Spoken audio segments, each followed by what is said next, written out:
इस लड़के को एक अजीब पत्थर का अंडा मिलता है। वह चाकू से उसकी सतह खुरचता है और देखता है कि अंदर से वह चमकीला नीला है। तभी उसकी माँ उसे बुला लेती है, इसलिए वह तुरंत चला जाता है, लेकिन उसे पता नहीं होता कि अंडा अपने आप हिलने लगा है। उस रात जब वह वापस आता है तो देखता है कि पत्थर का अंडा फूट चुका है। फिर उसे कोने में एक छोटा सा राक्षस दिखाई देता है। लगता है कि वही उस अंडे से निकला है। लड़का आलू के टुकड़े काट कर उसे खिलाता है और हैरानी की बात यह है कि राक्षस उन्हें बड़े चाव से खाता है। कुछ ही समय में वह लड़के को अपनी माँ जैसा समझने लगता है। इसके बाद लड़का रोज गोदाम में बचा हुआ खाना लाकर उसे खिलाने लगा है और छोटा राक्षस हमेशा सब कुछ साफ कर देता है। लेकिन एक दिन लड़के को अपनी बहन की चीख सुनाई देती है। पता चलता है कि वह राक्षस उसकी बहन के बाथटब में तैर रहा है। लड़का जल्दी से समझाता है कि यह बहुत शांत है और किसी को नहीं काटता, लेकिन तभी भूखा राक्षस जोर से चीख पड़ता है। उसकी आवाज सुनकर एक प्लम्बर वहां आ जाता है। वह उसे देखते ही पहचान लेता है और कहता है, यह पौराणिक जल घोड़ा है, इसे झील में छोड़ देना चाहिए क्योंकि यह जल्द ही डायनासोर जितना बड़ा हो जाएगा। और सचमुच ऐसा ही होता है। छोटा राक्षस हमेशा खाने की तलाश में बाहर निकल जाता है। एक दिन उसका सामना एक कुत्ते से हो जाता है। डर के मारे वह इधर उधर भागता है। आखिरी समय पर वह खुद को एक मूर्ति जैसा बनाकर कुत्ते को धोखा दे देता है। फिर उसे एक तालाब में मछलियां दिखती हैं और वह तुरंत पानी में कूदकर भरपेट खाना खा लेता है। जब तक प्लम्बर उसे ढूंढता है,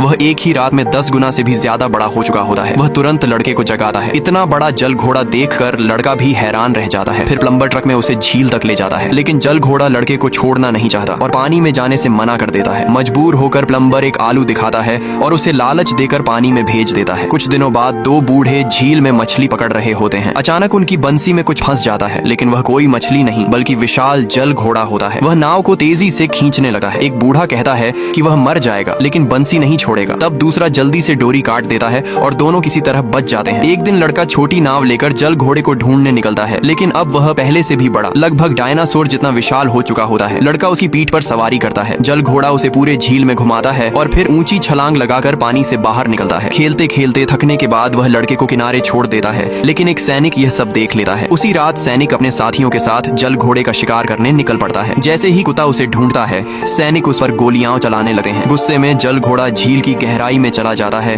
और फिर बाहर आकर सैनिकों की नाव पलट देता है। वह एक सैनिक को उठाकर जोर जोर से हिलाने लगता है। तभी लड़का उसे रोकने के लिए दौड़ता है, लेकिन फिसल कर पानी में गिर जाता है। यह देखकर जल घोड़ा तुरंत सैनिक को छोड़ देता है, पानी में कूदता है और लड़के की जान बचा लेता है। लेकिन सैनिक उस पर गोले दागने लगते हैं। लड़का तुरंत उसकी पीठ पर चढ़ जाता है और उसे समुद्र की ओर ले जाने की कोशिश करता है। तभी एक सैनिक एक विशाल जाल फैलाकर जल घोड़े को झील में फंसा देता है। लड़का उससे कुछ आखिरी बातें कहता है और उसकी पीठ से उतर जाता है। फिर जल घोड़ा झील की गहराई में गोता लगाता है। अगले ही पल वह आसमान में ऊंची छलांग लगाता है और उस विशाल जाल को तोड़कर आजाद हो जाता है।